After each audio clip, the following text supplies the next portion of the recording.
You're listening to the Podcast Detroit Network. Visit www.podcastdetroit.com for more information. The views and opinions expressed on this show do not necessarily represent those of the network, its advertisers, owners, or sponsors. You're listening to Sports Radio Detroit.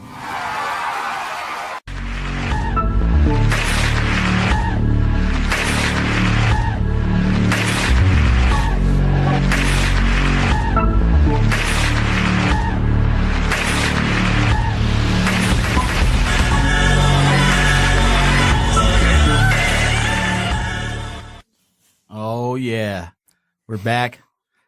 Back from the frozen the tundra. We're shivering our dicks off right now. A little bit. Yeah, it was a snowstorm last time we were here, and now it's 2 degrees. Yep. It's that Jake Gyllenhaal movie. What's that? It's going downhill from here. Brokeback Mountain. No. Close enough. I don't think this is that show. No. It's not as outdoorsy. No, but and that's all right. It's good. We're here for the 11th installment of the set piece. It's the boys are all here. I gotta tell you, this beer was definitely outside a little bit. Yeah, that's an outside bro beer. That's a very mature bro beer. Oh man. But we're all here. The bros are here. The beers are here. Yep, we got Randy on the ones and twos. Yep.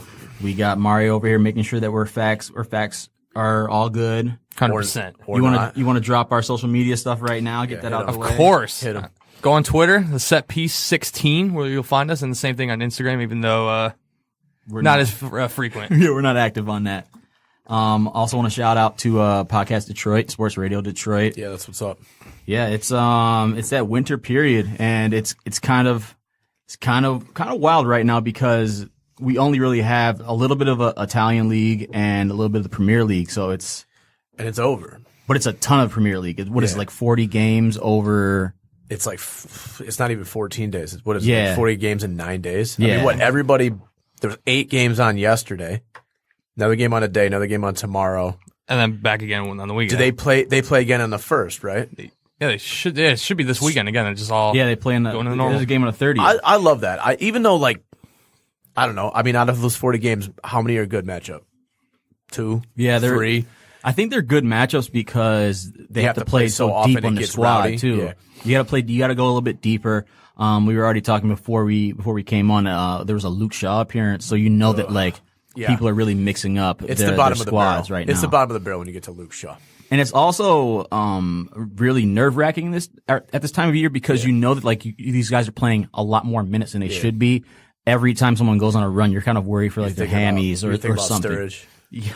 Sturridge or Coutinho or Salah. Sturridge has played 4 or 5 times at this point. So it's just kind of your season can really get derailed at this time of year. We kind of talk about it. This is kind of what keeps a lot of Premier League teams from winning in the European competitions. But not anymore. Yeah. I don't know. This is the other weird thing is the last couple years really. I mean, I don't know. Chelsea won on that run last year, but it's been pretty competitive, at least at this point, and it's really not. No. That's not a league that you're going to be like, oh, let's see if somebody can catch somebody.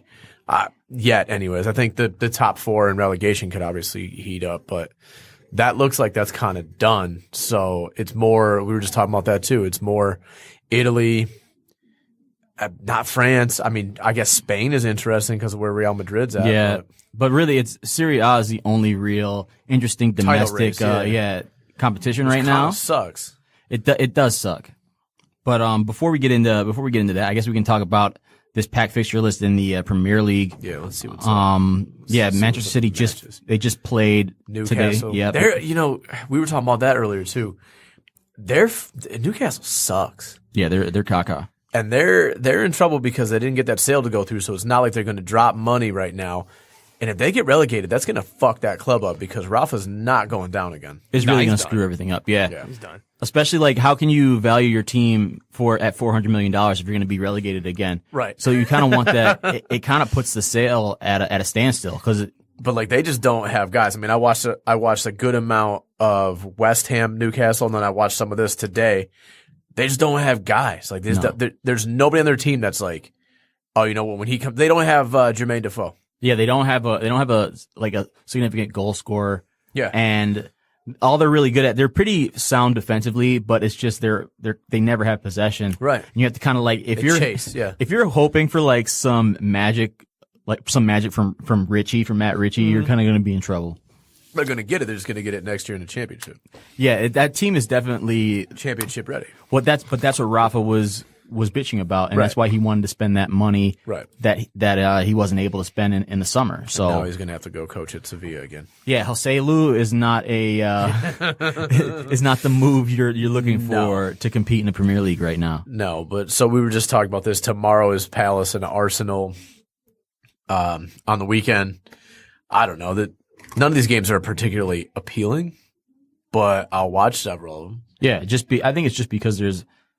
I know Chelsea and Arsenal. Well, there's no other game on it. There's no other thing to watch right now Yeah, that's true. So you got to watch it. Liverpool and Leicester is going to be okay. Yeah, that'll be all right. Maybe West Brom and can get a goal because they're still struggling with Pardew. Yeah, he's working on getting fired again, huh? Yeah, but what about the games this past week? Were there any ones that really piqued your interest? I mean, Arsenal Liverpool was awesome. That was that was a good game. A weird one. That was really weird. Yeah, I thought that was good. I was hyped for that. I forgot that was on a Friday, so I forgot to DVR it. So I was trying to sneak that at work. But yeah, that one was good.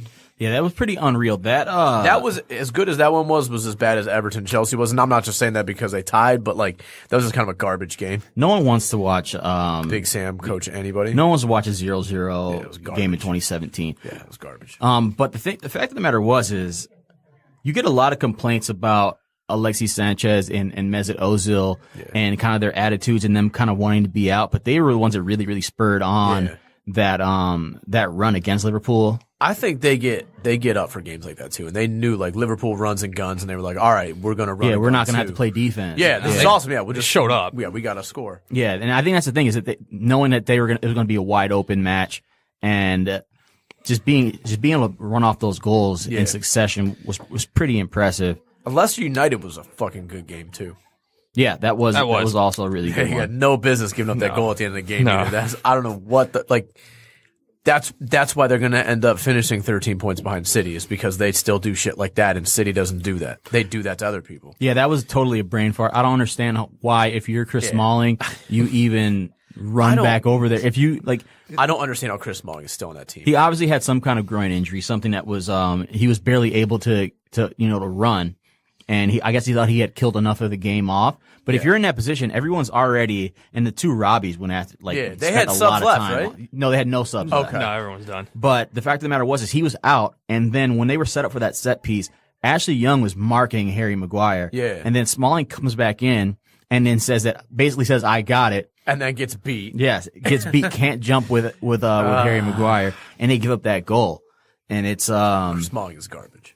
Yeah, that's definitely something that Jose Mourinho did kind of go at his players a little bit. He was classic Jose, basically saying that they were immature for not being able to handle instructions. So and he made Pogba the captain. That was bound to happen, though. Yeah, I guess that's what you kind of would expect to happen when he's your captain. But it was definitely a big one for Leicester, and just kind of indicative of the kind of weekend Manchester United was going to have. Yeah. Because the Burnley game was equally as disturbing, although they pulled that one back. Yeah.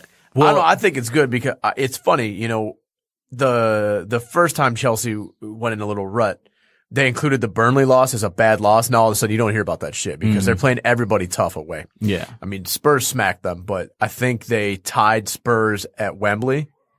I know that they beat Chelsea, they tied United, and I forget what happened when they played Liverpool at Anfield. Maybe they haven't yet, but it was for sure they played 2 or 3 big teams and stayed with them, tied them, or beat them.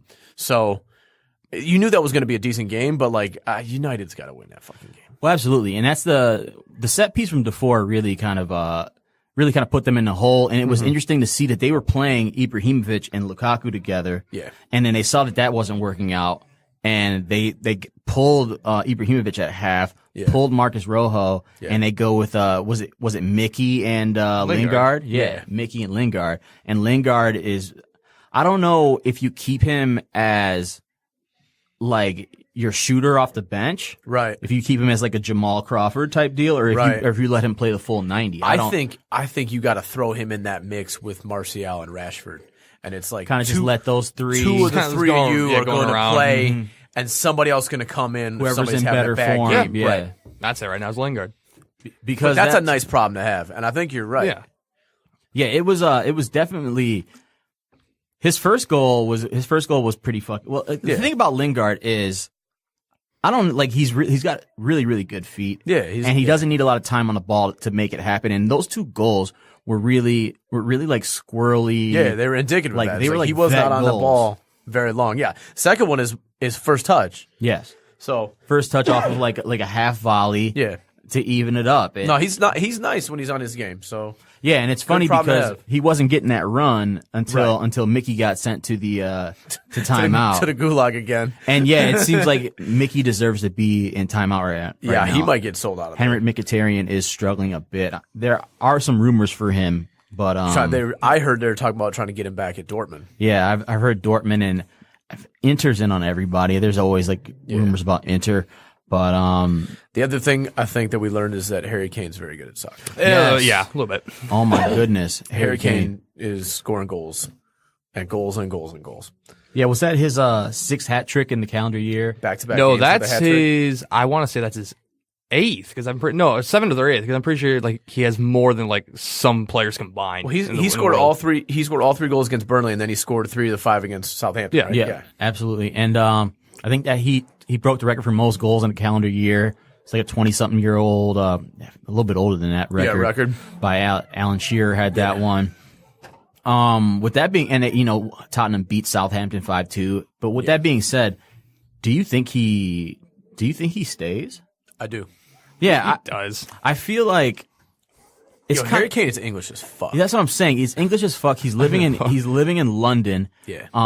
He's got a family. He's kind of set up there. Yeah, I don't think he even goes to United if they need him. Like, I don't think so I think either. he stays with the Bros. They're going into a brand new Bro stadium, NFL game. Like, he's staying with the Bros for at least another year. Well, he won't be the one to break up the band.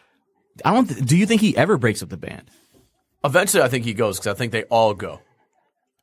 And that's the thing is like because I think Dele goes. I think they all go. I think Walker went already, but I think the rest of them. I think they all go. With the goal scoring record that he has, like if you're Barcelona, if you're Madrid, you kind of have to be like paying attention to this 24-year-old. They've already have been. Yeah, so it's like can Tottenham? No one knows about Harry Kane's ambition, right? And no one knows if he really. If he'll be able to say no if Real Madrid comes calling, if he's 25, 26 years old. But would he be as good, though? And say Tottenham hasn't done anything. You know what I mean? Yeah. Right. I'd be worried, like, if he moved. Would he be that good?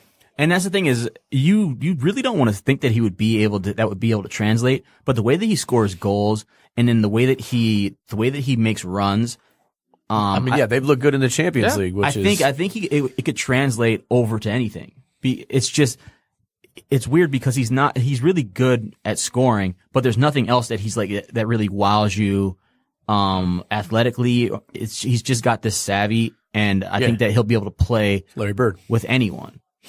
I think that we'll really realize how good this Tottenham squad is once they all kind of break up and we see if they're any good apart. Right. You know what I mean? Because Dele, Hungmin's son, Christian Eriksen, like they're all really, really good pieces. Eric Lamella's a good piece, but Harry Kane kind of makes everything work. Yeah. And you see they struggle when he's out. So it will be interesting to see what the future holds for them. But right now, I think that their window, they have to start winning some competitions and making some damage. They need trophies. They need it in the next couple of years because I don't think that you'll be able to keep these guys if you don't.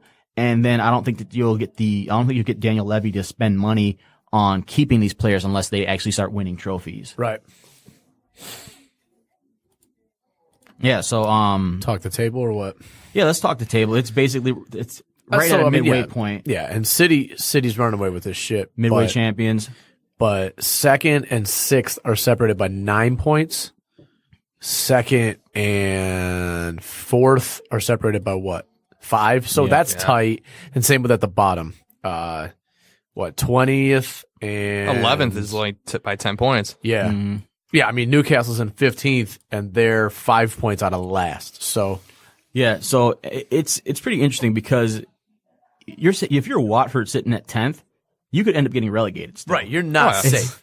So that's probably going to be where all the drama comes from, is that everybody else is so packed up behind City that you're going to see all kinds of juggling and shuffling in the table, both for qualification places and then also for relegation. And I think that's the thing is like that 40-point marker is always kind of like the symbol of being safe and kind of staying. You need 40 points to stay up. Yeah, Liverpool's almost safe, bro. And that Almost. and that race to 40 is going to be fucking real this year. Yeah, that'll be cool because they're going to need that because this shit is kind of boring right now. Yeah, and Swansea's going. Right now we have Swansea at the bottom with West Brom and Bournemouth sitting at 19th and 18th respectively. And to be honest, any of these guys could go. It looks Absolutely. like. I know that we were just talking about West Ham just being done So for trash. and just being. And let's not forget they're 17th, but they only have 18 points right now. Swansea's fucked because they're sitting at 13. They have Leon Britton who's a player manager right now, but he's actually just being the caretaker manager. Just had 5 hung up on him by Liverpool. Yo, straight up, everybody from Brighton at 12 down, including these big clubs, could all go down. Yeah, absolutely. Brighton, Stoke, Southampton, Newcastle is going down. Palace, West Ham, Bournemouth, West Brom, Swansea could all go down. Yeah, it's upsetting for. I guess Swansea's kind of bittersweet because they were like the hipster squad. They were the hipster Like squad. 3-4 years ago. Bob Bradley ruined them, man. Yeah, I think the American owners. Bob Bradley, bro. You got to start with American owners, man. It's when the American owners come in, they don't hire their boy Ryan Giggs. I know. They don't make that move right then. They bring in Bob Bradley, and it's all downhill. It's 7 managers in the last calendar year. And now the hipsters got to find a new squad. Yeah, you're gonna have to find a new one, and it's not looking pretty. No, it's not. Yeah, so let's. I guess we can move on from that. I think that's enough Premier League good. stuff. That's good. Just end it with the hipsters. That's fine. Yep. Sorry, hipsters. Yeah. That beer's terrible. Cold but terrible. That skunky. You're drinking that skunky. Yeah, we're gonna open this other one here in a minute. See what's up. The beer that used to hide like in a snowbank. Yeah, it does taste like there was It's a snowbank. Got a little beer. bit of that. Or like the fridge opened and like the beer fell out for a little bit and then somebody just put it back like 6 hours later. Do you bring your own PBR? No, man. It came out of the fridge. Interesting. So yeah, tongue tied right now. La Liga. It was a big weekend. We had the Clasico. It was much earlier than I had anticipated. Yeah, that was good. It was a nice breakfast. Yeah, I was gonna say, what time did it come on? Like 5 a.m. It was like 7 and Yeah. 6:30, 7 a.m. Which is kind of crazy because usually it's kind of like that. It's that main event on BN Sports. They kind of make it for like a noon kickoff. So it was kind of bittersweet. So I didn't catch all of it. I missed the first half, which was the boring part. Yeah, so, it was boring. Yeah, it was definitely two heavyweight hitters kind of like feeling each other out. And then things took a turn for Barca. Then Barca hit him with a haymaker. Yeah, it was pretty damn impressive. Yeah, I don't know. People are down on Madrid. I think it was more indicative of how good Barca is Yeah, absolutely. right now, I would say which that is more perfect so. timing for me because that was just like, shit. I mean, I don't know. That's a month away when Chelsea's got to play them. But Yeah, so they true. looked really good, and they're getting Dembele back. Yeah, they look really good, and they are on a pretty thin squad right now. But Valverde's got these guys looking really, really good. I thought the most interesting thing about the 3-0 loss was the fact that some people were saying that it's time to sack Zidane. It's Fucking crazy. Which You can't. Not yet. I mean, not yet, obviously, but no, definitely not right now. he did just win 2 Champions League titles for I know. you guys. Like, Yeah, in the league. So yeah, what are you gonna do? Like, who do you bring in after that? It's just like it's insane. How about you guys just calm down? chill out. Like you'll be all right. You guys know you don't start playing until Yeah, until February, anyways. Like, yeah, they'll rally on them. They've got they're 14 points out. So like the title is not looking good. but But- they got a game in hand. They'll be fine. I think it's crazy, but they did look like shit. They got beat down by Barca. They can still come in second and still win the Champions League. So it's like, Right. and they can probably still win the Copa. Yeah. No, it's just funny. Like that's the ultimate overreaction. It's like, I'll fire him. Like what? It's like, no. He just won the Club World Cup like 2 weeks ago. Like what? Come on, guys. And he's dealing with a much thinner squad. There's injuries already. Gareth Bale is constantly hurt. I don't know. Maybe if you don't like the way he's managing Isco sometimes. Yeah, but who cares? Who cares about Isco? Like, Isco's not going to get Zidane fired. no, like this is kind of boring too because what Barca's 9 ahead of Atletico now. Like, Yeah, it's it pretty was bad. a race for a minute, but I doubt this becomes anything. No, really, it's really not much going on at all. But at this midway point, it looks like it's Barca's to lose. Yeah. So. Oh, and I guess we can check in the Bundesliga, which is more of the same. It's kind of, which is crazy. It wasn't because at first. For a minute, it wasn't, and now this is just kind of as you were. I mean, Schalke in second is interesting, but Bayern's 11 points ahead at the break. Yeah, I mean, again, this isn't a bad little race if you take Bayern out of it.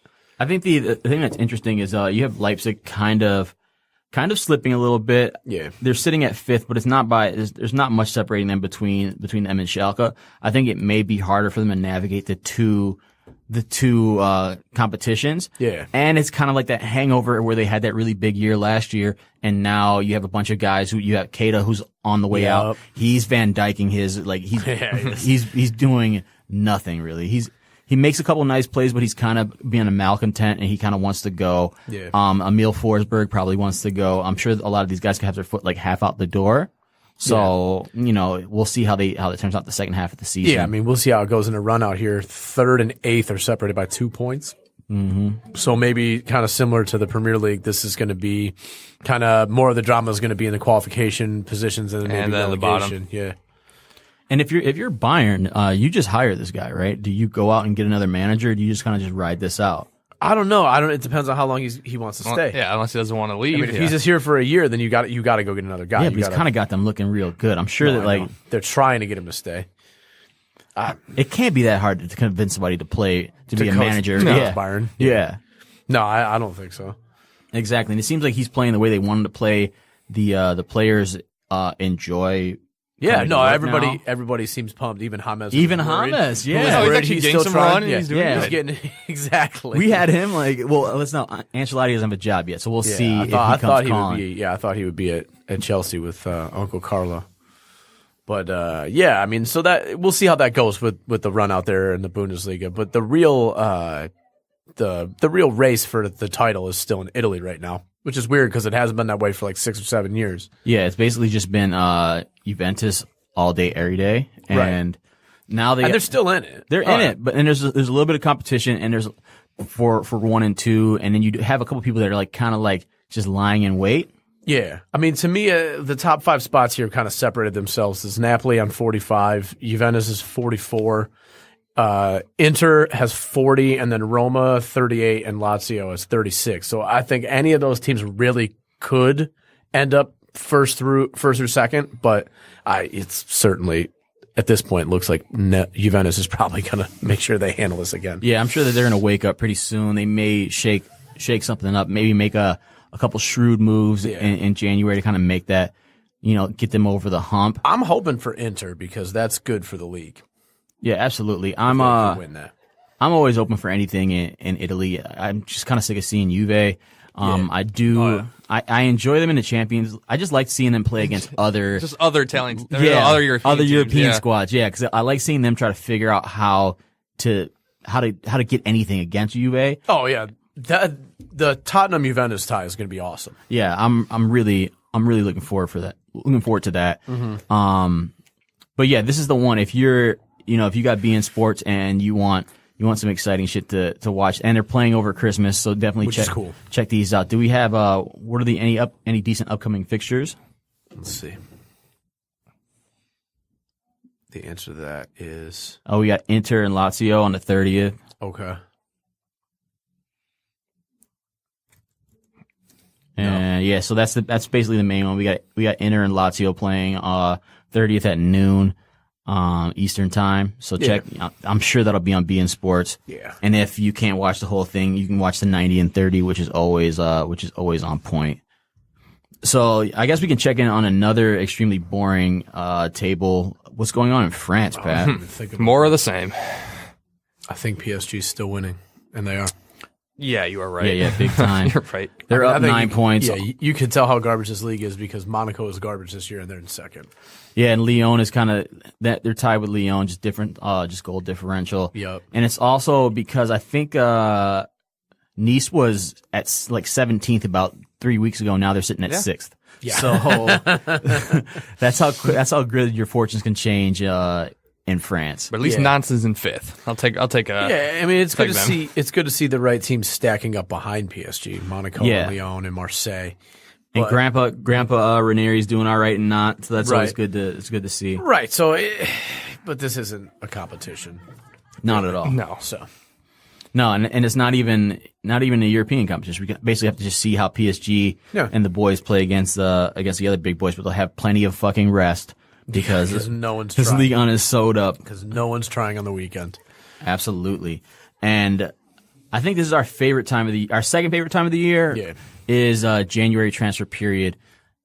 I just like it because of all the speculation, even though we know that you're either going to have to overpay Right. or not pay at all, because a lot of people aren't trying to lose players in January. And that's my fear is just not a lot will happen, but I feel like this will be one of those times where if one or two moves happen, It's gonna be and a a couple have lot. already happened, Yeah, it's gonna you be a might see a lot. shit. It'll be a domino People starting effect. to panic, but it'll go one way or the other. There'll be like almost no moves or it'll get going crazy. And I think the interesting thing is it's also a big free agency January because you have a lot of guys who have 6 months left on their contract, Yup. which means they can leave on a free at the end of the year. Yeah, so This you is see how guys get moved. Yeah, this is how Liverpool got Matip a couple of years ago. Yup. It's kind of it's usually an unconventional way because a lot of teams don't want to lose their players for free because basically now you don't get a transfer fee for it. You can't put that against the books, and that Right. that can definitely swing. Like that could be a potentially $70 million swing for your books. So you kind of want to keep your accounting on point.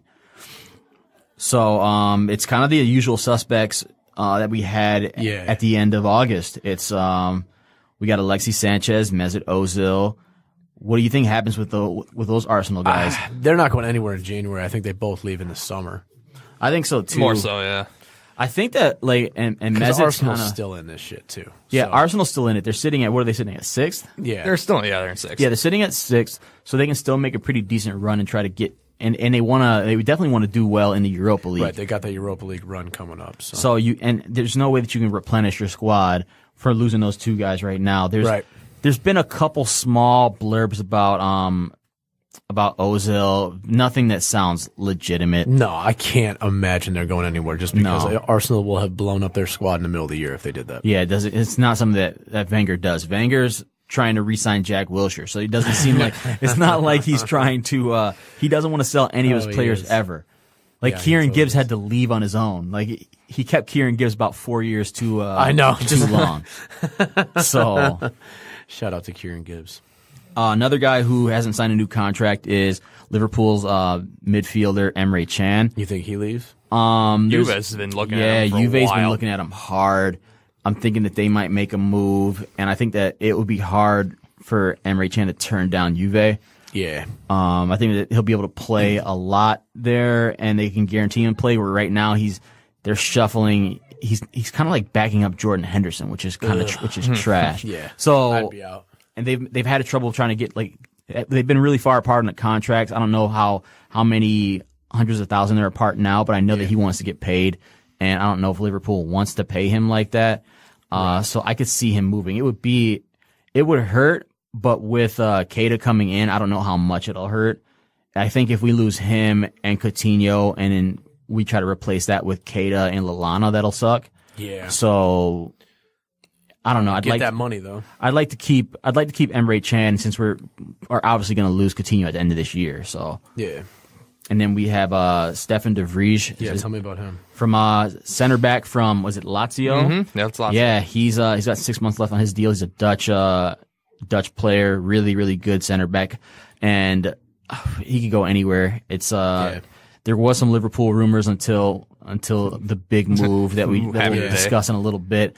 But yeah, he can go anywhere. I'm definitely seeing maybe something in the Premier League. That would be cool. Would be a really cool replacement not for I know you're a Chelsea guy, so obviously he would fit in there, I can see especially as he's kind of a like for like replacement with David Luiz, but not as impulsive and a little bit more sane. Yeah. You know? I mean, that would be cool. That's what I was thinking. But Dutch defender, and you kind of know that like what you get from Dutch defenders. Yeah. Another guy is Leon Goretzka, center midfielder from Schalke, kind of can do everything. Super young, 24 years old.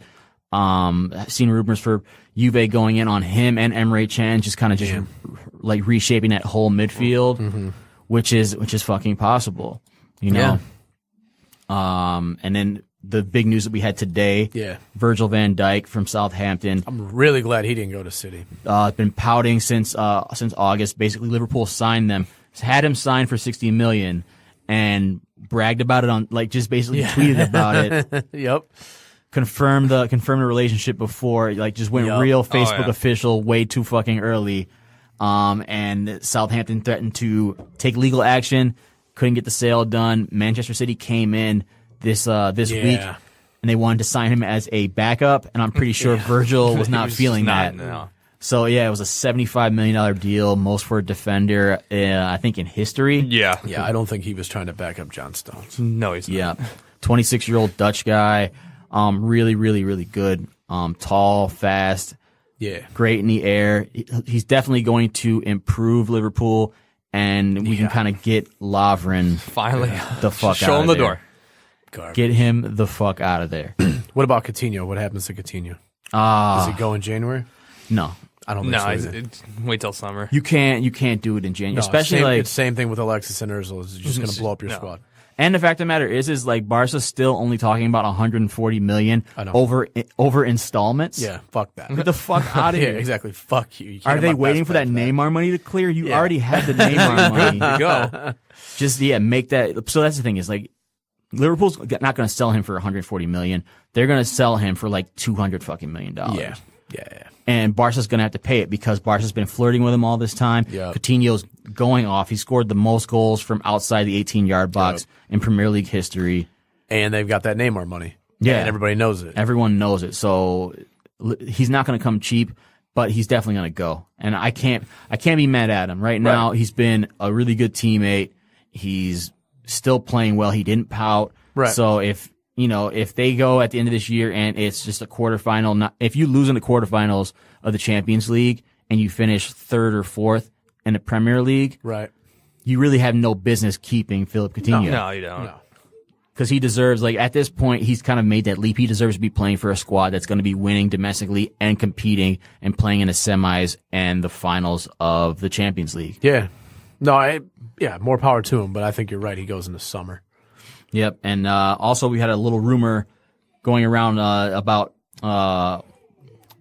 your boy Mario Dybala? Yeah, Dybala. Yeah. No, this is kind of crazy. This is that's scary. Because he's exactly the kind of player that United needs.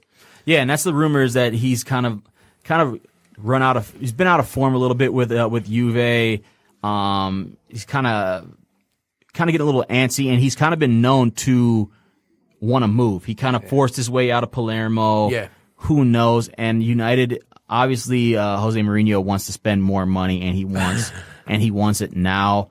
These rumors are kind of unsubstantiated, but he is a teammate of Paul Pogba, former teammate, and they were really close there. So this could be another Agent Pogba situation that we easily. Yeah, it could be something that it's just a whisper. We're not paying attention to it. We're not even taking it seriously, and then all of a sudden, he's there. Yeah, Dybala's wearing a Manchester United kit.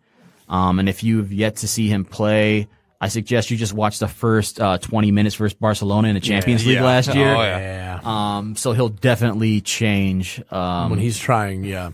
Dude is nice. Juan Mata will be real nervous if they end up signing him. We won't even know. Juan Mata will be on the bench. Yep. And obviously there's also some news from your boys Chelsea. Conte is looking for no way this is a happening. replacement for David Luiz.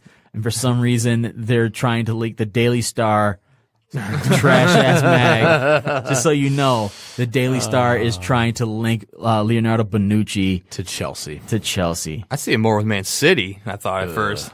Yeah, and I think that's the talk that's going around right now. He's kind of kind of flamed out at AC Milan. Has not really looked that good. He's played in about 19 matches, but he's kind of fallen off from that form that he had at Juve. I think he's 28, 29. Oh yeah. So he's still got a couple good years in him. That's but the kid they need. I don't think they make a move though. I think that Milan kind of just, first of all, he's not going to Chelsea because Conte's not going to be there. Right. So that makes Gone, no probably. sense. Yeah, for he's him not to going go. to be there at the end of this year. So he might as well just wait. Yeah, you Wait want till to play he for goes- Conte? Just stay in Milan. Wait, yeah, because that's where he's going to be, bro. Yeah. No, So- it doesn't happen. Lord knows. No, so it's, and like I'm saying, it's really early right now, and there's going to be crazy rumors all January long, but we'll see what happens.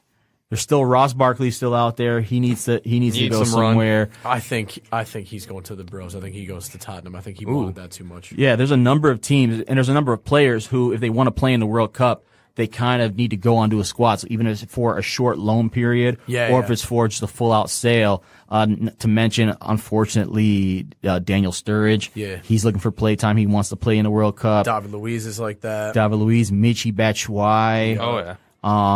Yeah, so there could be some shakeup because everyone wants to be able to play the second half so they can get called up to their national team, especially with all the competition that they have. And we know that if you play well in the World Cup, there's a chance for you getting paid on the back end. Right. Because people are going to overspend coming out of that tournament. Yeah, check James. Yeah, for sure. I think James has gotten paid directly off of that World Cup, that Yeah. 2012 Oh, he did. World Cup, twice.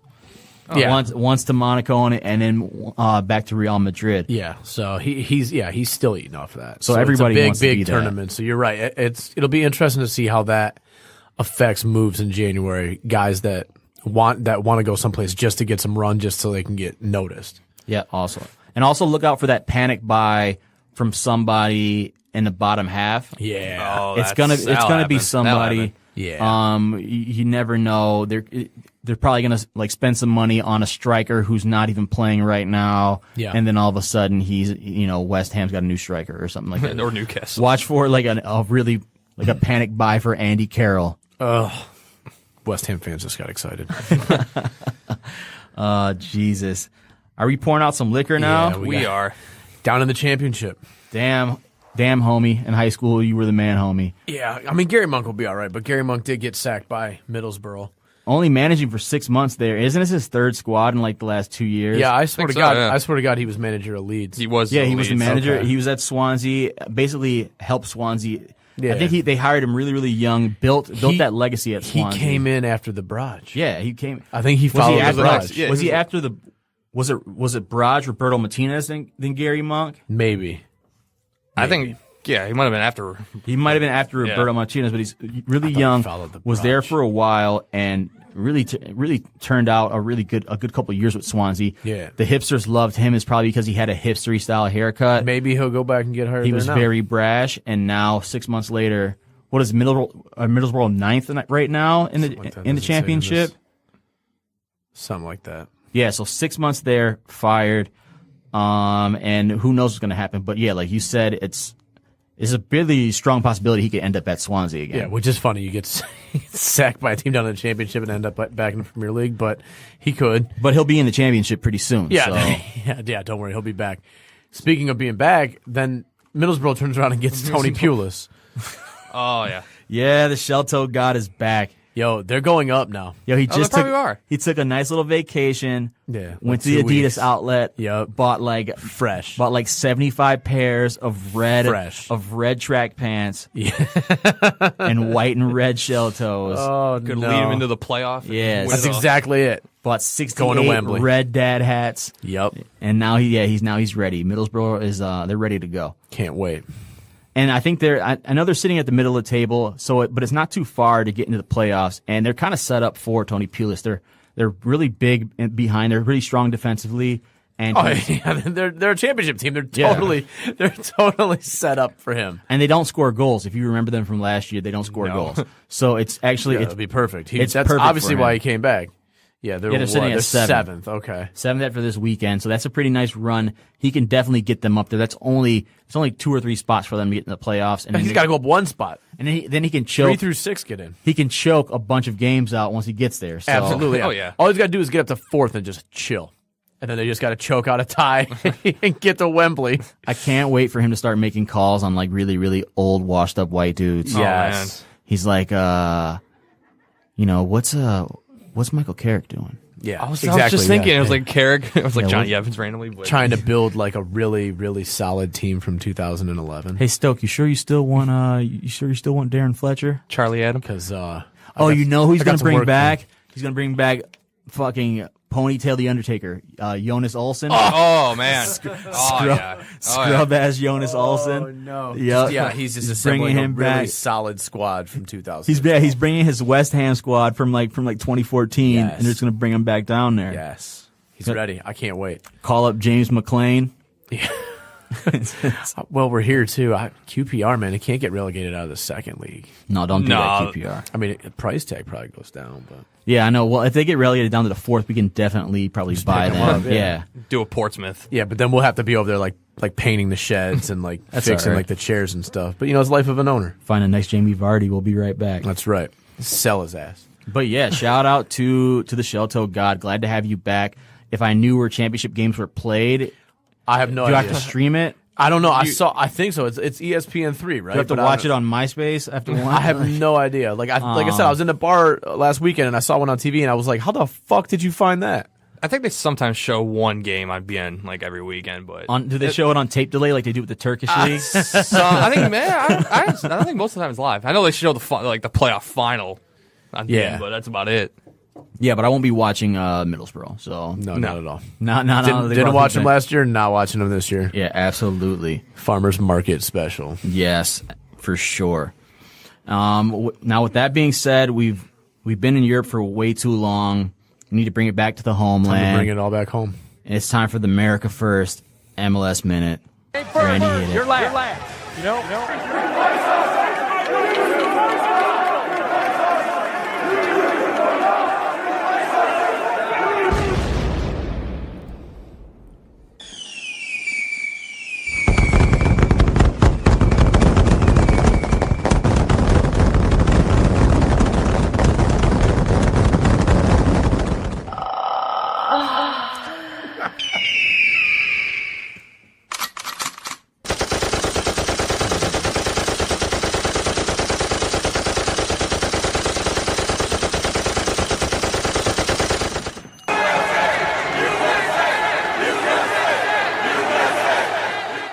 Hell yeah. You know what? That USA chant it's probably more frightening to me than the "You will not replace us." If I gotta I don't know. it was scary, man. I kind of I got goosebumps, like the bad the scary goosebumps. Yeah, the bad yeah. goosebumps, not the good ones. Yeah. No. Yeah. All right, I'm with you. Like when you hear that sound in the woods. Yeah, that's kind of That little Just a squirrel. that faint USA. squirrel, No, it's just man. the trees. But Mario, what's going on in America right now? Well, there's no game, so if you're happy about that, you can celebrate. But We're kind of Yeah, we're pretty pumped about that. well, so I guess end of the year they were going to decide who, like out of 4 finalists, 2 cities that were going to get a team, and Nashville was picked to be one of them. The long shot out of I think 12. At Yeah, first. it was like they were like late to the party, and then they just ended up. They're going to build a stadium, right? Yeah, they're going to have their own stadium. I guess they had the best plane out of the 4. That's awful too. So what they do? They were just like, "Hey, bluegrass," and they're like, I think you're right. I think it's just everybody's into Nashville now, so it's just like, oh yeah, we're totally going there. "Well, I know that Tennessee. It's very cheap to live in Tennessee. I know that's like the new hipster, Yes. hipster move It is. area.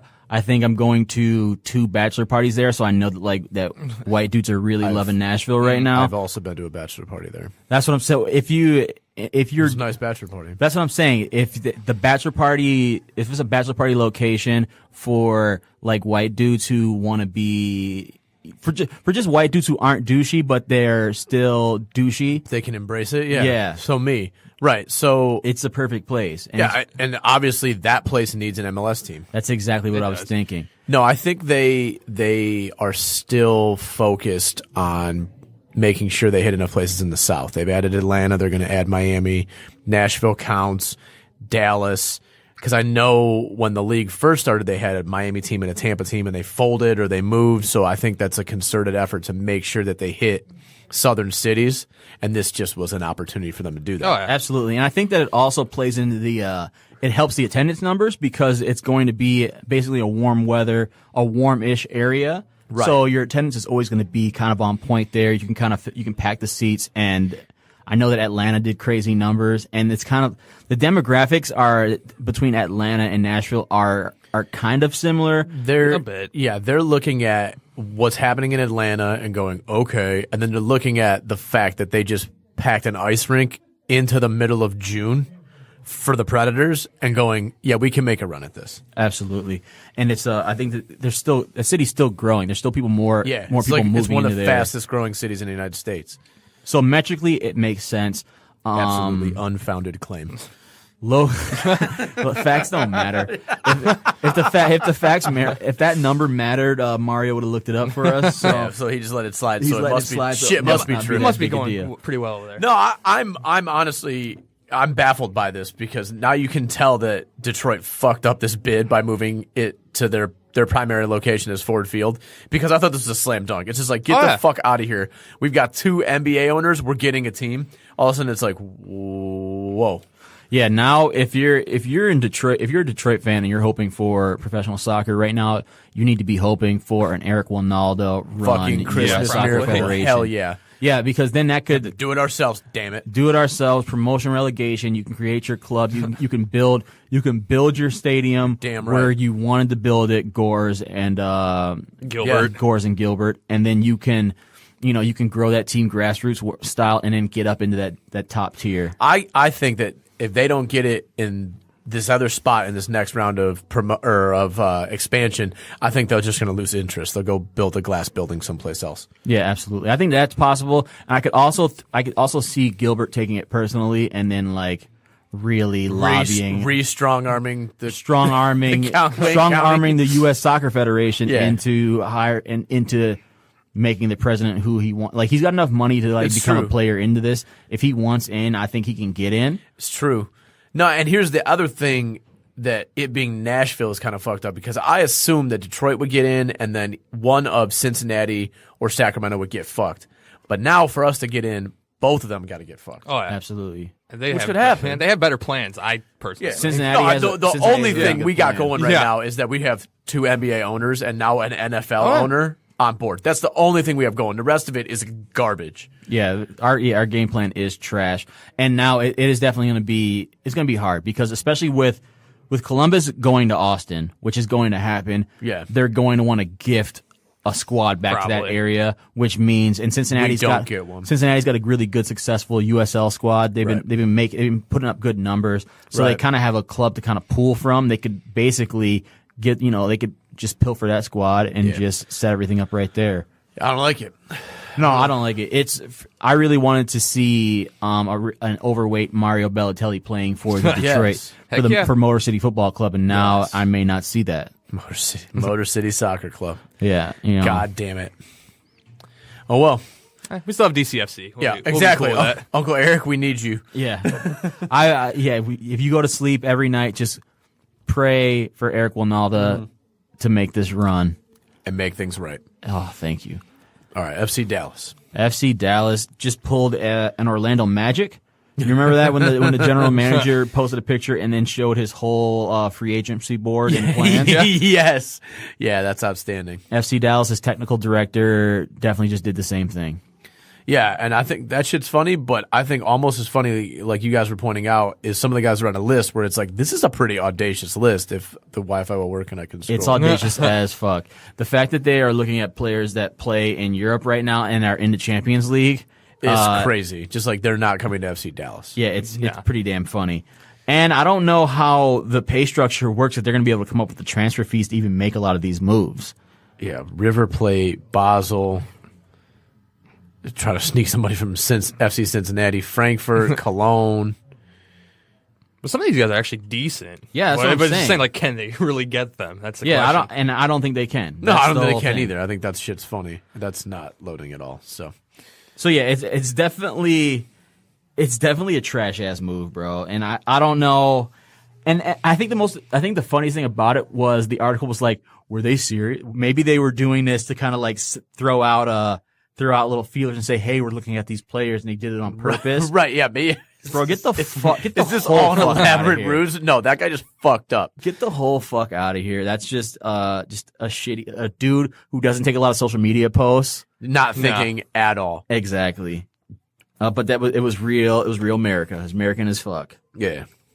And then Mario, you also found us the 8 official candidates for the U.S. soccer presidency. Heck yeah. Got some couple of girls, some lawyers, some rich people, and then obviously Wijnaldum, Martino. Yeah, I mean, it is all over the place, which is good. It's exactly what we expected. It's exactly what we need. And you know what? Things do look kind of good for Eric Wijnaldum. It's not anybody that is No, really, I think he could easily win. It's not anyone that you really like. Obviously, Carlos Cordero, who is currently the U.S. soccer vice president from Goldman Sachs. Get him the fuck out of here. But yeah, I think he's out. Yeah, who's the other girl? She's the president of their marketing. Yeah, section, absolutely. Pretty much like, okay. I just need. Yeah, Kathy Carter. I need to see a debate between Cal Martino, Eric Wijnaldum, and Hope Solo. I need it. I need that on ESPN. Taylor Twellman can just like he moderates it. Yeah, he can moderate it. Or if they do it on FS1, it can be Lawless and that other guy, Rob Stone. Yeah. Who do you think? Best friends. Who do you think? Like climbs across the table and punches Cal Martino. Do you think it's absolutely Hope Solo? Yeah, it's it's absolutely Hope Hope Solo. Solo. I guess I see like a Jim Rome, like Jim Everett situation. Yes, where, and there's just Wijnaldum in the background going, "Oh!" Yeah, just filming it like trying to filming it the wrong tweet way it. on his phone. Oh God. You gotta film that shit. Yes. Stop filming it vertically, Wijnaldum. Fucking noob. Oh, it totally is, and that's how he wins. But I need to see that. But I think as a fan, we've already talked about it, but Wijnaldum's platform works the best for me. I think it is enjoyable. It includes promotion relegation, Yes. which I think is the most important thing to me. It is. And it's not just for competition. I like seeing teams be what they are, which are businesses. And Yes. I like for teams that are run well to make money and to show a profit at the end of the year and have that play into Absolutely. building your squad. It doesn't make sense. You're never going to find somebody to improve your squad if at the end of the year you're always going to kind of pull from the same fucking Right, pot. you're still going to get paid, right? Absolutely. It's this thing about like if you look at England right now, if Newcastle gets relegated, They're fucked. yeah, that's probably they lose $150 million. So your team that's evaluated at $400 million is now worth a lot less than that. And then now you have to deal with your wages and you have to balance that book and you have to figure out how to grow your brand globally to kind of keep yourself afloat. And I think that's really fucking cool.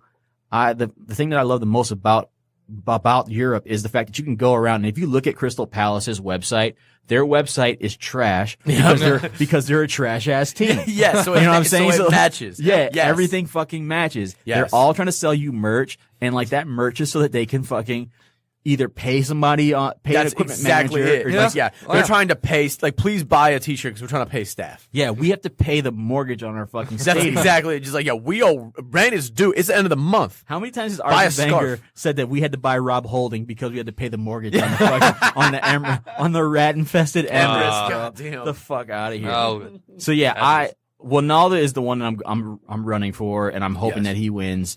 We're Hope definitely Solo. going to vote for him in the election. Hope Solo has a domestic, bro. They're not gonna you can't be U.S. soccer president if you got a fucking domestic that's current. The Yo, fuck out of all, here. all I just read from Hope Solo's part of this entire article, wherever it went, was that she wants to prioritize the soccer side over the business side. You're not getting elected.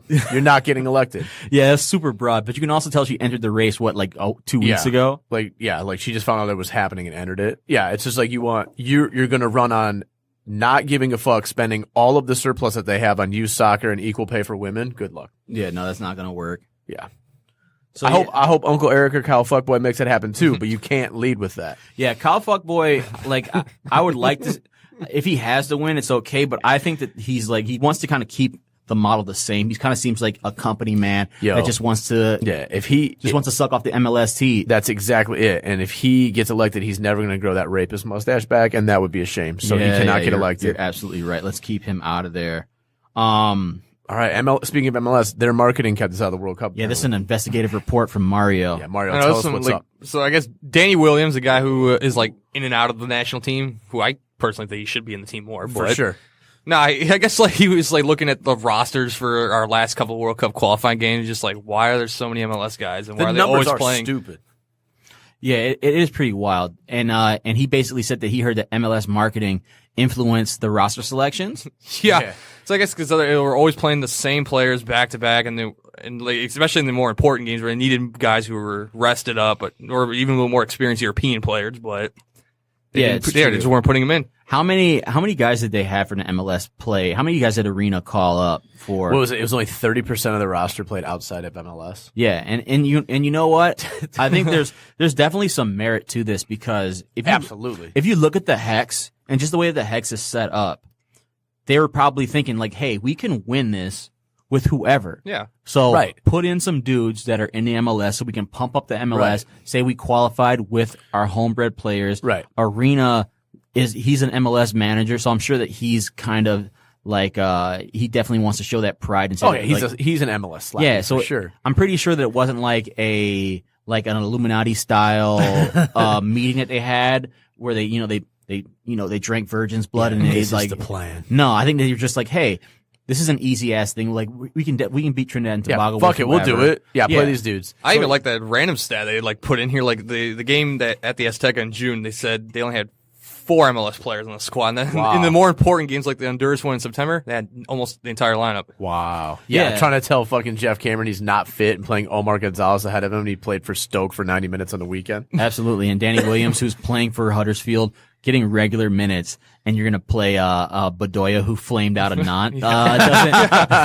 It doesn't really. Yeah, how's he doing at the Philadelphia Union? Exactly. So yeah, I definitely believe that was something that happened, and I think that it was just kind of like them just trying to like, I guess, get 2 birds stoned at once. Exactly. That's Kinda exactly like have it. their cake and eat it too. That's exactly it. You're right. They're like, oh, this will be easy, and we can handle this too. This will be great. And It's the most American thing you can do. Exactly. Can you imagine how many commercials Shortcuts. they would have been able to cut? Steroids. Heck yeah. They could have cut from like all of those like those successful MLS players, Yes. like holding up the American Yes. flag and then going into the World Cup into Russia. Oh, it just writes itself. All under does. Fox's New Deal. That's exactly it. That's It makes- exactly it it. makes Everyone's in perfect bed sense. on this, and Uncle Eric is going to expose all of them. Boom. That's what's gonna happen. That's what's up.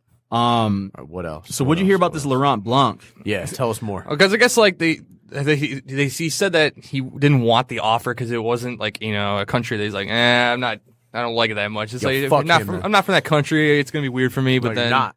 I know. But then the federation's like, we never asked him. We never asked anybody. I like it. I was like, well, then how the hell does Blanc like know about this? Wait, he's not the current. Maybe he listens Is to the set he? piece. What is he doing right now? Blanc's not doing anything. So of course he's just trying. So basically, He's trying to stir up some shit. yeah, he just inserted himself into something. Kind of just to be like, I know I'm Coach still Chelsea. available. Just to be like, I'm still available. He just DM'd the USMNT Yup. and just like sent them a real risque, thoughty ass pic, trying to become the manager. You up? Exactly. Get the fuck out of We here. were not up, apparently. But no, I think that there's no way that U.S. has picked a manager because they don't even know who the president's going to be. No. The direction's not like they don't even know the direction of the state of football is going to be. So they're I going hope to wait Solo's for going to that. have a lady coach the U.S. men's national team anyways. Heck yeah. I think it's going to be Whoopi Goldberg. It's going to be hope so. Yeah, Eddie too. It's going to be it's going to be really really great. Oh, man. So, no, Laurent Blanc can't coach the U.S. men's national team anyways. He's going to coach Chelsea next year. Okay. At least for part of the year. Only a part. Jesus. Yeah, they don't get fired. So that was our little dip in our toe into the American soccer pool. It's off season, but that was still a good solid minute. It's a lot of meat right there for that good solid off minute. season. It's a Hope Solo, man. It's the gift that keeps on giving. I know. Can't wait to see her slap up Kyle Fuckboy. I gotta see that debate, bro. I hope she's listening so she knows to give him that jeans wedgie that he needs to get. No, she's probably listening, and then she'll run into me, and I'll get punched in the face. Bro, speaking of fucking jeans wedgies, Yo, we're gonna move on to what the fuck, bro. Yo, What the fuck, What? Antoine Griezmann? what the fuck, This bro? is just some. I don't know if you Weird guys have stuff. seen this, but Antoine Griezmann posed for a festive. Was it a? It's like a Halloween party. It was a Halloween party with the boys and for Atletico, and he decided to dress up as his favorite NBA player from 1984. Yeah, he's wearing like a Harlem Globetrotters jersey, and he is in full on blackface. Full ass blackface. And the thing about it is it's really lazy because he's got a Harlem Globetrotters jersey, but I swear those are probably throwback Atletico Madrid shorts he's got They on. totally are. Like he found that shit in his closet and was like, I got an idea for my costume, and his buddies were like, that's a good one, and then he came out in blackface. Oh, fucking Europe. And I know it's Europe. And look, bro. I know it's the Netherlands. They do the black Pete. Have you seen that? The black. No. Yeah, it's kind of a thing in Europe where I guess it's blackface is kind of like a thing. Netherlands does this thing for Christmas. It's the Black Pete. It's basically Santa Claus helper where everyone paints their faces black as fuck, and they say it's soot, which is why they're. Oh no, dude. Oh man, This is not soot. Very, very, very problematic. What the fuck? I is know that? that's Dutch people are. I don't even know. The best thing about Griezmann is Griezmann. How many followers does Griezmann have, Mario? Plenty. Yo, Plenty. He posted this on Twitter to his millions of followers. Yeah, it's almost 5 million. And the backlash was fucking immediate. he looks like a brown Oompa Loompa. And I think before, as people were being pissed, he started to say, hey, it's just a joke. Let's all laugh about it. And then there was more and more hate about it. And then he deleted the 2 tweets and then basically said, I'm sorry if I offended you.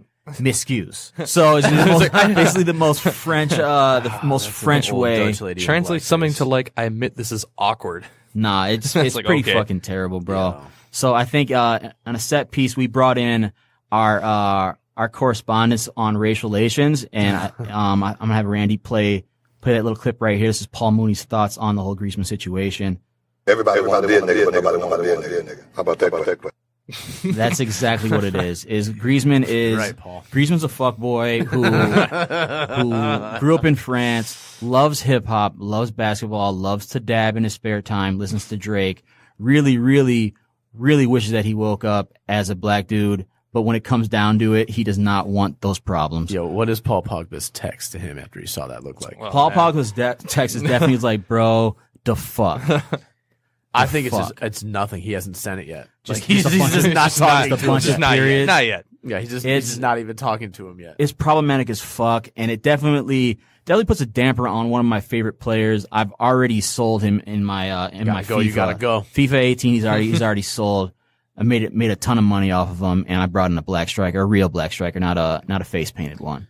So Griezmann, you can eat all the dicks. Yeah, every one of the dicks, bro. And Not fucking okay. it's on site. It's not even the jeans wedgie. Next time I see you, I'm bottling you over the head with a Hennessy, with a fifth of Hennessy, That'll teach just you. for that face paint.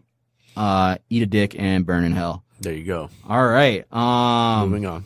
Yeah, salty ass Ryan Giggs. So yeah, I mean, I do love it. Like Manchester United fans are like Michigan fans because they honestly think that they should get everyone. Probably. Yeah. Just Pele. We could have had Pele.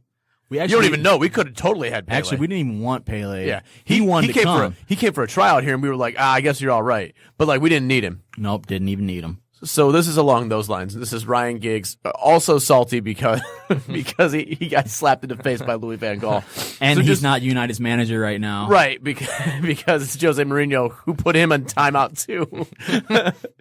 So Ryan Giggs is just doing TV, buying up minor league soccer teams around Manchester, and just reporting on his time as assistant manager. And one of the things that he mentioned is that at one point a couple years ago, Man United could have got Mbappe and Gabriel Jesus for $5 million apiece, according to Ryan Giggs. Yeah, apparently he was out. Wasn't he out scouting with them? And he saw him. And Yeah. obviously Ryan Giggs was like, we need to get these guys. And everybody was like, nope, no way. No, no. Ryan, you don't know You're shit, but nuts. he did know shit. Louis Van Gaal like slapped him on his face and then slowly walked him out of the room and made him sit at the kids' table for even bringing that up. And this is a little bit of Giggs get back. Yeah, absolutely. And I think that it's pretty on brand because if there's one thing about ex-Man United players, they love chatting bear shit. Oh yeah. But if it, Oh, yeah. whether it's Giggsy, whether it's Scholes, whether it's Neville, Neville's are yeah. Neville's are It's everywhere constant, right it's now. constant. Cantona. There is no Spanish team right now that's looking for a coach. So Neville's are everywhere on TV over there in England right now, just spouting bullshit. Just bear shit. And like that, and that's the thing is, and that deep down inside, it's burning up Mourinho that all these guys are talking shit. Absolutely. Because Mourinho wants to build the fortress, right? Like everybody in the club against us, and every one of those guys is just like, fuck him. Absolutely. Neville every week has something to say. Giggs hates him. It's definitely interesting, and I feel for Giggs because he was a player manager after David Moyes was fired. He sat in the bench all that time behind Van Gaal, Slapped right in the face. basically thinking he was going to get that job. Yep. And then Mourinho just swoops in. Yo, I think that those dudes end up owning that team. They're making some weird plays. The 92 boys are making a bunch of weird moves. I was watching some shit. They got like a little mini reality TV special about them owning that On Netflix? Yeah. I've been trying to watch it. Isn't it any good? It's all right. I mean, it's a fucking reality TV show, but it's got the 5 of them in there. Beckham didn't buy into the team, but about them buying Salford City. I think that's what it's Salford. Yeah. And kind of some of the moves they made were at first, everybody's really suspicious, like it's going to be a takeover, but it's kind of cool because they painted like the stands and shit, and like they're cutting the grass regularly now. And then they bring in another investor who he's from Singapore maybe, and that really freaked everybody out. But that dude's a billionaire, so it's like all of a sudden if they know that dude, like Gary Neville knows him through business moves or whatever. So it's like if they're fucking with dudes like that, they can get one billionaire. You get a couple 3, all of a sudden they're minority owners, or between the 5-6 of them, they're 50% owners of Manchester United, and they're calling shots. And I can't wait for that to happen because these guys don't know shit. They don't know shit. They don't know shit. for that. They don't know shit, but they think they know everything. Exactly. Oh yeah. And they love that club, so they'll do irrational shit. It's going to be awesome. Yeah, it's going to be really, really good. You guys are going to love it. One of them will be coaching a team. United fans, you're going to love it when you're just playing a bunch of dudes that like went up through the ranks of your club. Yep. And you maybe buy 1 or 2 European guys. You guys are going to get English as fuck. Yeah. Yet again, drawing the comparison between Michigan fans and Manchester United, it's the Jim Harbaugh effect. Phil Jones is going nowhere if that happens. Nah, he's Phil gonna Jones. he's gonna be the captain. Exactly. Biggest Man. club in the world. Gotta love it. What else? Speaking of United, your Speaking of the boys, biggest club in the world. Well, yeah, what the fuck, bro? Bristol City. It's not even like they were looking ahead because they didn't know they were going to play City, but it's just like, how do they not make it in the semifinals? It's insane. Because that would have been a nice little day of some soccer with City and United, and then Chelsea and Arsenal all getting through. What is Bristol City's position right now? They're in second in the championship. They're actually doing pretty well. second in the really? championship. Yeah. Second in the championship, but They're usually a team that's like in the 3rd or 4th tier. Yeah, but let's not forget that they beat Manchester United 2-1. yeah. Which is basically capping off a really shitty week that Mourinho is kind of known for. He kind of had his really weird run of form Yep. right now last year too. Yeah. It coincided with a couple injuries and a couple suspensions, and it's kind of the same situation now. His squad is pretty thin. I can't stress this enough. He played Luke Shaw. It happened. He played Luke Shaw and played him, didn't pull him. Right. So it's some serious shit going on right now. They're really rotating the squad. I actually thought these stats were more lopsided. They had 19 shots, 5 on goal, but Bristol had 11 shots, 6 on goal. They looked flat. I mean, I watched some of the game. They looked flat, same. and it was an insane goal at the end. Rowdy as hell, but they have no business losing that game. Absolutely not. And it's definitely that's the kind of loss that really, really, really burns up Jose. Oh yeah, because if he wanted nothing more after Pep got him without Pogba to be able to go back and play City again and fuck them out of getting a trophy, just so he could say, "Fuck you, I fucked you out of getting a trophy." Yeah, he's the vendetta. That's what he's all about. for. That's why I love him. Yeah, so it's definitely a shame. What the fuck? You guys have to get it together. Hopefully, bring some guys back. When you're like really waiting for Fellaini to get back, that's how you a know bit of an your issue. squad's He loves Fellaini for no reason. kind of in trouble. Yo, you won't play that clip of him complaining about transfer money and get into that for a minute? Yeah. Let's talk about that. Let's Randy, give us that clip of Jose Mourinho. and we are in the second year of trying to rebuild a football team that you know that is not one of the best teams in the world. And now, Manchester City, they buy fullbacks for the price of the strikers. you know? So when you speak about big football clubs, you are speaking about the history of the club. Okay. It's not enough. It's not enough. And the price for the big clubs. The price for the big clubs is different than for the other clubs. So the big historical clubs, they are normally punished in the market because of that history. Jeez, Not enough. 300 million is not enough money. Really not. But the fact of the matter is, when we look at Man United, he's kind of right. That 300 million that they spent hasn't gotten them the pieces that you really need to make a legitimate run. But it also comes from other managers too. Yeah. Some of those people. So He's got to turn that roster over. When you look at what Manchester City did this year, it's like, yeah, they bought all those fullbacks and their midfield was old, and they really kind of just like reshuffled them around and added some pieces onto the wings, but they didn't really change their midfield that much. It was kind of just putting impact players in those spots where they had also rans.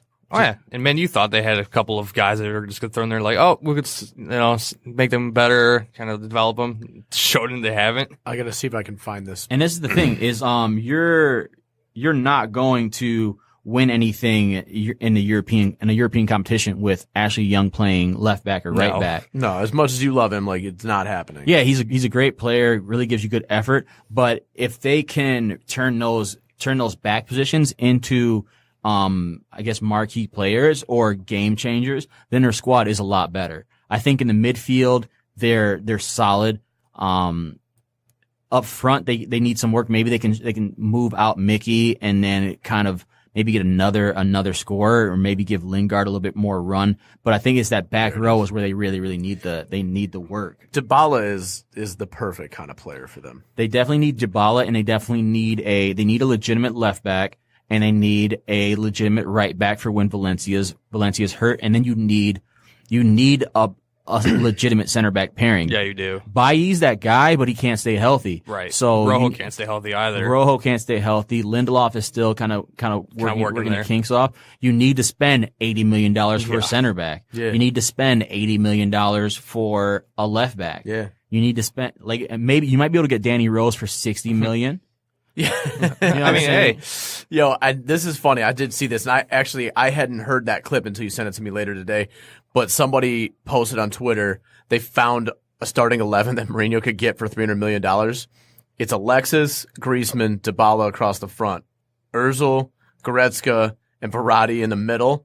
Chiellini, I don't know who Miranda or... Miranda is that the Brazilian from Inter? Oh! Odriozola? Adriozola. There you go. Yeah. On the right, and then Alexandro. But they can't have him because he's going to Chelsea, damn it. Alessandro, yeah, problem. But yeah, so they just threw this out. And then Kepa, I don't know who that is in goal. But I think that's Athletic, not Atletico, but Bilbao. Yeah, Bilbao, I think Bilbao. Yo, we forgot about this one. Is Trapp from PSG going to Liverpool? That's the other guy they got to get, bro. Yeah, they need a goalie. That Kevin they Trapp definitely need a goalie. That's the other guy they got to get. Dude, if they get Van Dijk and Trapp, that's a golf clap for Klopp, bro, because that's not, like we were saying earlier, that's not just let me hit on the position I need.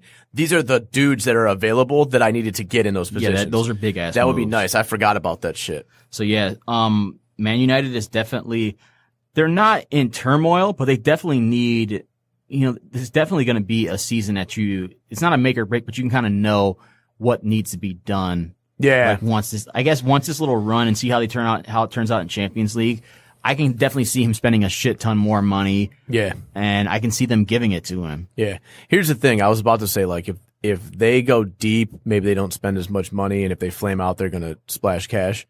I think it doesn't matter. I think even if they go deep, they spend money anyways. They spend money. They're about no matter to. what. They've seen now.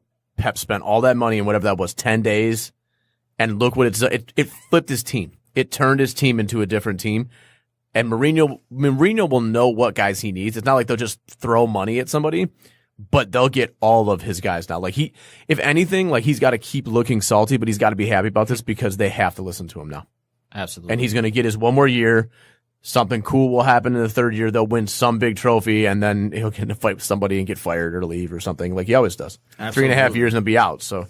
Speaking and to segue, another one of Jose Mourinho's boys, Mark Hughes. Yeah, another former Manchester United player. Oh, yeah. Oh man, Mark Hughes is, and that's the thing is he's a fiery ass dude. Yeah, he's And- going to be perfect in the championship too. Except he's already said he doesn't do relegation, so I think he would just dip. Yeah, I definitely see Let somebody else pick him up. a resignation in his future. Hell yeah, just I'm out. Fuck you. But obviously, a couple weeks ago, there's been a million matches. Marko Arnautovic came back to Stoke and ended up going off on him a little bit. I think he's had 2 goals, and after one, he definitely threw up the hammers in front of the Stoke section. Yeah. So he's getting subbed off in like the 70th minute, and David Moyes is coming over to congratulate him, and Mark Hughes just runs up on him. Runs out of the technical area, runs right next to where the change is being made, and basically calls him an ungrateful fucker.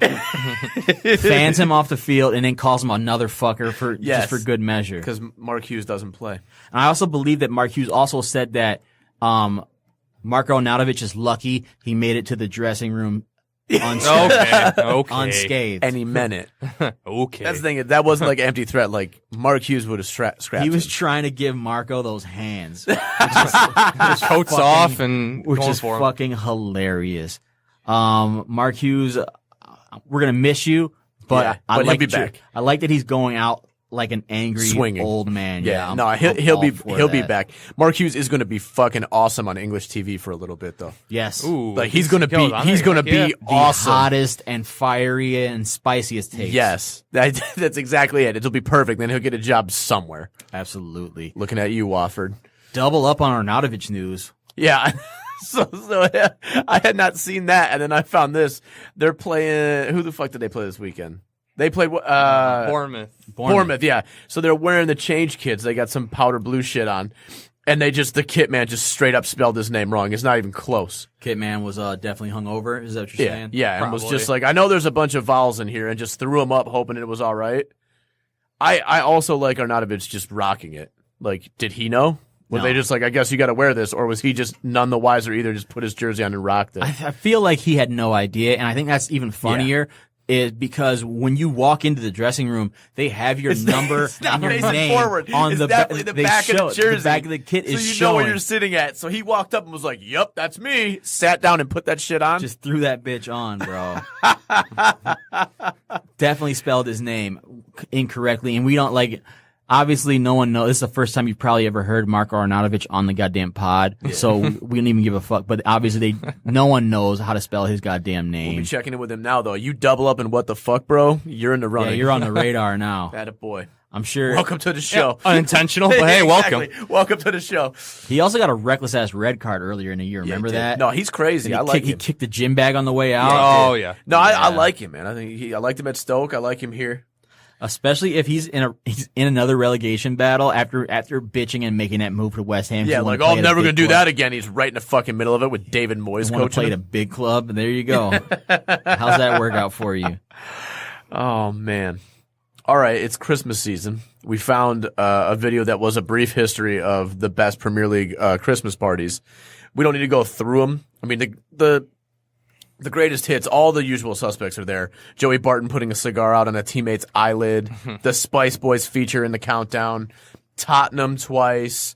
Newcastle's obviously in there. Once was, I think, a Leicester Christmas party that they went to Newcastle, which seems like the worst idea in the world, and it is.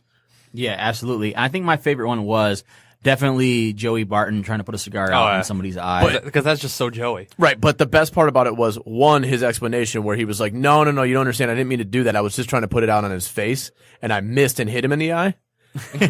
and then you can tell what year it is because the backlash from it was like, well, Joey Barton's a regular and we can't stand to lose him, so they sent the dude with the burned eyeball out. And let's not forget, I know that you guys are like what? Joey Barton and the dude who gambled and Right. got kicked off of Celtic and has basically just been a bum. Yeah, he got thrown out of that last 10 Aguero years. game. Yeah, he totally is that guy. But apparently back in the day, he was just living the dream. He was captain of City 2004. Yeah, fighting people in the street. It just lets and you apparently know. burning his Yeah. former teammates' faces. And that just lets you know how sad of a state Manchester City was in when they had to keep Joey Barton around. Oh, I know. It's true. Can you Those days are gone. Can you imagine Pep like trying to hold on to an English midfielder after putting a cigar? Like if we Yo, just, he wouldn't even have known Joey Barton was on the team. Like that guy he'd be like, why is like this guy still in the locker room? Like, like, aren't what? only players allowed in here? So why is this reserve guy here? Why is this reserve guy Not here? even know. He'd be like, doesn't that guy work in a kitchen? Like, how did he get that jersey? let's be real though, Kevin De Bruyne could stab someone's child at a fucking Christmas party. And he's not going and anywhere. He's not No, going he's not. anywhere. Absolutely not. There's no way. Right. So yeah, things have changed a tiny bit. Yeah. It was nice to see the Spice Boys, especially like Jamie Carragher getting into fuckery, especially since he's such a buttoned up and conservative But if he ran with those dudes, color commentator, yeah. He was part of the Spice Boys. So yo, shout out to the Spice Boys. I think the best thing One of the about greatest it, teams in the history of English football. I think that everything happened pre-2011, which was before they got their big TV deal, which Yes. makes perfect sense because I don't think you can do this anymore. Unless you're John Flanagan or Jason Punchin, which we'll get into a little bit later. Yeah, in a second. Just to check in on South America and, just give you guys a little update. It's not Arturo Vidal this time. No, he's in It is Germany. not. He's in Germany just drinking that light ass beer. Yes, he's just preparing to be overweight when he comes back to camp. But they are preparing for the World Cup in Argentina nonetheless. Oh, yeah. And they're doing that by apparently berating and swearing at police officers. And also, let's not forget, disrespecting them by saying that they only make 100 pesos a month. That's my country for you. There you go. Good old Sampaoli. Jorge Sampaoli He went there. definitely got pulled over after a wedding with 8 people in his car. He was not driving, but apparently he was really upset about being stopped by the police. And he let him know it. Let him know. Let him know it. Let him know that this boy. video of him just basically cursing out the cops and wondering why he's being stopped. And then he made that statement about them making 100 pesos a month. So that just lets you know that I think this would just endear him more because it's fiery as fuck. Yeah, and they needed that. Like, this is the man that needs to lead Messi to the promised land. It's fiery as He fuck. is. It's definitely the kind of attitude you need if you're gonna manage Argentina because they have known to kind of falter and Are crunch. they holding him back? Damn. Yes, they're holding him back, and he's shoving them off. Oh, he ripped his shirt open, too. Yeah, this guy's ready. He's totally ready for Russia. He ripped his whole shirt open. He's not even getting back in the car. He's just walking away. They're walking him off. Yeah, he never got charged, they said. Didn't get so. charged with anything. Yeah. He paid them all 100 pesos And he's for the fucking He wasted. paid them. Yes, he's fucking. Nah. I could smell his booze. From here. Yeah, I can definitely smell it, and it's definitely not bro beers. Oh, yeah. It's that good shit. That a boy. So yeah, that is Sampaoli, and that's why he's back in Argentina and not with Sevilla, so he can do this. On a regular basis. Yeah, he only has to work every once in a while now. Right. So he was out at a wedding, got a little too drunk, and, he swore at some police officers for a while, ripped his shirt off, and walked home. Speaking of people with too much time on their hands. These are the 2 guys who were once really big members of their squads, have played their ways out. Yeah. And now what are they doing? They're just 2013, we did not see this coming. they're just getting drunk and Yeah, John into some shit. John Flanagan. you remember him? No one remembers No. John Flanagan. But he was huge in the Broad era. I think he's one of the backs during the year they came in second. I think he might So He be was. right. He was one of them. 19-year-old left back. Yeah. He was their Alexander Arnold, Yeah. and now look at him. Now he's 24 years old and he's washed. and now he's got a court date on January 2nd. Yep. For what? Drunk and disorderly? An assault, brother. Oh, that's right. That's an assault, brother. Yeah. That's right. We're reading through this. Details are very dicey. Very dicey. It's very English, the details. They don't want, they're still classy over there. They don't give you all the information. I don't even know what common assault means. What does that Exactly. What We were does trying to what does figure that that out. We're mean? like, what does that mean? It's Just a like regular polite assault, Yeah. like he just gave him Slap like in a the slappity face? slap. just yeah. a shove. He slapped him with a white glove. I think that's what That's the exactly probably common it. assault is. And they were broken up before the duel It was began. it was a dual styled gloved slap. Challenge you to a duel. He's got a court date on the 2nd. Yeah. So yeah, this is this is basically the only news you're going to get from John Flanagan ever. Ever again, yeah. They couldn't even sell him. They tried to loan him to Burnley. He didn't play at Burnley last year. So. Oh, no. Now, Jason Punchin, he stepped it up because his is assault with possession of a weapon, but they don't say what the weapon is. And I'm guessing the weapon was a bottle of Hennessy. Maybe a bottle of Douce. Apparently he was... Where was he? He was at a nightclub and then there was an altercation with Punchin and 2 women. So I'm guessing this could be a side chick situation. Oh, boy. Yeah. Possibly a side Mac bitch. Pat, we've already discussed the virtues of girls who are Mac professionals. You are correct. And they, you'll have to explain it to everybody in a second, but you are also correct. I think it is a bottle. I'm going to go with a vodka bottle because if there's 2 women involved, obviously it was bottle service and maybe everybody wasn't drinking Hennessy, but we'll see. Yeah, you're right. It could be definitely it could be the sparklers from the bottles. I was hoping that he was at home, so it could be some kind of random kitchen object. No. But no, if he was at the club, he's definitely wielding a bottle because you take it to go because you bought it. Absolutely. And after all, you're Jason fucking Punchin. Ooh, so this could be a situation where it could be the bottle waitress mad that he's taking the bottle on the club. But and then his girl. But it could be a Mac bitch. And this is how we will basically it's the scale slides on like level of thottiness. Yeah. And it goes basically stripper, Yup. bartender, Yup. Mac bitch, Yup. Yeah. and then a girl who works at a gym. Correct. So most side chicks kind of come from those 4 categories. It's true. Yeah, so we're definitely thinking, and if you check Unless back to you're the, Wayne Rooney. you check back to the West, because that's definitely a college student who's driving around in the VW bug. Oh, no, that's Jesus. true. It's that this is definitely a Mac bitch scenario Exactly. of some kind. Exactly, I'm sure. And if you remember the Wes Morgan situation from a few weeks ago, where he got his side chick pregnant, What was he doing? I'm pretty sure she was maybe she was an Instagram hoe. She was something like that. What was he doing with that shirt? Oh man. Stop. I have no idea, bro. Shout out to Wes Morgan. Man. So yeah, Jason Punchin, get your shit together, man. What are you doing, bro? Like, why are you out? What are you doing out so late with these? Like, don't you have anybody in a posse that can handle the situation for you? Yeah. What are you doing? So you're not out in the street with a bottle? Yeah, you're gonna be a Premier League player for another 6 months. Yes. And then you gotta get ready. Like it. You gotta get ready for that run so you score 15 goals in a championship. Get brought up, Exactly. signed by Tony Pulis, and don't do dick when you get here. Yeah, so that's and our last little what the fuck bro goes out to the Emirates. It's a stadium that's not that old. No, that opened it's not. in 97, maybe a little later That than was that. later than that. Yeah, we'll have Mario on that It was check. like 2005, I want to say. But apparently the Emirates is having the same issues that they're having at Como's. There's some rodent issues. Yeah, and it's pretty bad. I mean, reading through this, they're talking about seeing mice droppings. Like, I don't know, basically everywhere. Yeah, I don't, and it's like in all like the sky boxes, and I'm trying to look up And like the Diamond Club. the Diamond Club. That was it. Yeah. So the place that you're paying extra to hang out in Cox has Kitchen 7, the Woolrich Bar. Like, these are the restaurants in the club. mouse droppings. Yeah.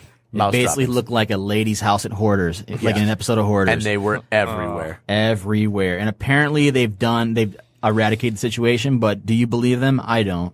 I don't believe him either. I don't believe him for a second. Like, the Emirates is gigantic, and there was mice on every floor. Yeah. They didn't just eradicate the situation. No, they paid the situation away. That's exactly what they did. But they say that Old Trafford had a similar problem a couple years ago, and it's because they're stupid and they build these big-ass stadiums next to the railway lines. Yeah. Because they think it's convenient. You can get land cheap because it's normally land that can be redeveloped, but rats live there. Rats live there. So yeah, that's important. So I'm sure if you're going to a match at the Emirates anytime soon, definitely don't get anything away with from truffle flakes. Don't get truffle flakes. Get a normal seat, you'll be all right. Stay away from the Diamond Club. Yep, it's not some kid shitting in this seat. It's mice shitting everywhere. Yeah. And that's English football for you, man. That is English football for you, and that was what the fuck, bro. Yeah. Yeah, so that's gonna wrap it up for us today. Yeah. It's pretty meaty. There's a bunch going on. There'll probably be even more for the next pod. Maybe we'll have a couple transfer moves. Moussa Dembele from Celtic is kind of in play for a bunch of people He right is. now. Yeah, we should have a good idea of transfers here in a couple weeks. Yeah, and we'll have some good cup ties to talk about. We definitely want to thank you guys for listening. Shout out to Podcast Detroit, Sports Radio Detroit. Mario, where can they find us on Twitter? At the set piece 16. We're gaining followers, getting there. Yeah, You're yeah. welcome. Yeah, Thanks, Randy. Randy.